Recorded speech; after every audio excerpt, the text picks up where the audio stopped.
السلام علیکم ورحمۃ اللہ تعالی وبرکاتہ۔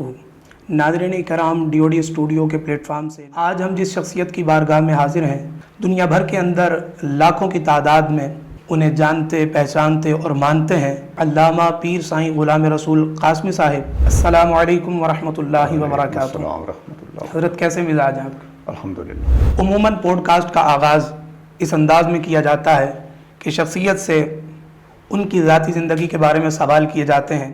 ذاتی زندگی کا تعلق ہم جانیں اور ہمارا رب جانے، جو مقصودی بات ہے آپ وہ ارشاد فرمائیں، میں حاضر۔ حضرت ہم نے آپ کی خطابات کو سنا، آپ اپنے خطابات میں قرآن و سنت اور مغازی پر زور دیتے ہیں۔ قرآن حدیث اور مغازی پر سب سے زیادہ توجہ دینے کا لفظ آپ نے جو استعمال کیا، نبی کریم صلی اللہ علیہ وآلہ وسلم نے یہ تینوں چیزیں دست بدست اپنی امت کو عطا فرمائی، اس میں کسی کو کوئی شک نہیں، اس لیے ان کا نمبر سب سے پہلا ہی بنتا ہے۔ اور امت کے جو افراد عالم بن کر پاس آؤٹ ہوتے ہیں، آپ کی تصنیفی کاوشیں۔ پہلے علماء نے سارے ذخیرہ حدیث کو جمع کر کے، ایک سے زیادہ علماء یہ کام پہلے کر چکے ہیں، تو میں نے بھی اس پر غور کیا کہ یہ کام میں بھی کر دوں، لیکن میں نے دیکھا کہ یہ ساری حدیثیں جمع کرنے کے باوجود بھی کوئی بندہ اصل کتب جو ہیں ان سے بے نیاز نہیں ہو سکتا۔ تو اس طرح ایک نام تو پیدا کیا جا سکتا ہے، اس نام وری کی بجائے میں نے سوچا کہ طلباء کو فائدہ ہو۔ طحاوی شریف کی پہلی اور آخری حدیث نہیں کہہ سکتے بلکہ پہلا سیٹ اور آخری سیٹ، وہ سیٹ میں کیوں کہہ رہا ہوں جاننے والے اس کو سمجھ۔ یہ کتاب پڑھا لینے سے حدیث کی کتابوں کا تعارف بھی ہو جائے گا۔ اسی طرح قرآن کی ایک تفسیر ہم نے وہ الگ سے لکھی، وہ بھی عربی میں، بہت ساری محنت سے گزرنے کے بعد ہمیں خود علمی طور پہ بڑا فائدہ ہوا۔ اسی طرح یہ سورۃ بقرہ جو ہے، ہماری جو عربی کی تفسیر مقاصد التنزیل ہے 30 پارے کی، یہ اس سے اس کا میٹر ہی الگ ہے۔ یہ ہے کہ یہ جو اس دور کے فتنے ہیں، امام بیضاوی کے دور میں نہیں تھے۔ اگر امام بیضاوی ان موضوعات پر قلم اٹھاتے تو ہم ان کی گرد کو بھی نہ پہنچ سکتے۔ علم کی ضرورت کو پیش نظر رکھتے ہوئے اس کو خاص اس نہج پر مرتب کیا گیا۔ آپ کی تصانیف حشو و زوائد سے پاک، بیجا تکرار سے خالی، اس کے اندر کیا حکمت ہے؟ اس دور میں لوگوں کے پاس ٹائم بھی نہیں ہے، عام طور پر لوگ دلیل کو پسند کرتے ہیں۔ جی، بہترین کلام وہ ہے۔ آپ کی کتب کی ایک طویل فہرست ہے، لیکن بعض کتب ایسی ہیں جن کا ایک خاص اسلوب ہے، ان کے خاص اسلوب کی وجہ کیا ہے؟ براہ راست تشریح میں ڈال دینا یہ چینل کراس کرنے والی بات ہے۔ اس میں ایک فائدہ یہ بھی ہے، ہم نے کوشش کی ہے کہ کوئی حدیث رہ نہ جائے۔ اب اس کا فائدہ یہ ہوگا کہ حدیث کے طالب علم کو قرآن پڑھنے کے ساتھ ساتھ یوں کہہ دیجئے کہ دورہ حدیث بھی آٹومیٹیکلی ہوتا رہے۔ کیا بات؟ اس وقت جو اسلام کے خلاف فتنے برپا ہیں، ان میں سے کسی ایک بھی فتنے کو ہم نے، اور رد فتن میں ہماری ترجیحات کیا ہونی چاہیے؟ اس کی تفصیل نہیں بتا رہا، جی جی، لیکن بہرحال عقائد کے معاملے میں ان 4 چیزوں کی پابندی سخت ہے۔ دین اسلام کا پرچم اس دور میں اٹھایا ہے اور ہمیں اس کے بارے میں قیامت کے دن پوچھا جائے گا۔ اس پر میرے پورے تحقیق ہے اور میں اس پر بولتا بھی رہتا ہوں الحمدللہ۔ کہ کون سے پلیٹ فارم پہ کون سی بات کرنی ہے، جی جی، آپ کس ملک میں جا رہے ہیں اور وہاں آپ کو کیا بات کرنی چاہیے، یا کس سٹیج پر ہے، کس پلیٹ فارم پر ہے، یا مثلا آپ نے جلسہ رکھا ہوا تو کس عنوان سے رکھا ہوا ہے، جی جی، آپ اپنے موضوع کے ساتھ وفا کر رہے ہیں یا غیر متعلقہ بات بیچ میں گھسیٹ کے لے آئے ہیں، جی جی، یا ہمیں کسی عالم نے بلایا ہے تو ہم اس کے وہاں جا کر کوئی نیا مسئلہ کھڑا کر کے واپس آ جائیں، اس کے لیے وہ بیچارہ بعد میں کانٹے چنتا رہے۔ جی جی، پھر وقت کے تقاضے کچھ اور بھی ہیں، اب ہمارے بین الاقوامی حالات کیا ہیں، ملکی حالات کیا ہیں، مسلکی معاملات کیا ہیں، کہ آپ علیہ السلام نے غیر مسلم بادشاہوں کو بھی خط لکھے اور نبی کریم صلی اللہ علیہ وآلہ وسلم نے اندرونی فتنوں کے اوپر بھی نظر رکھی۔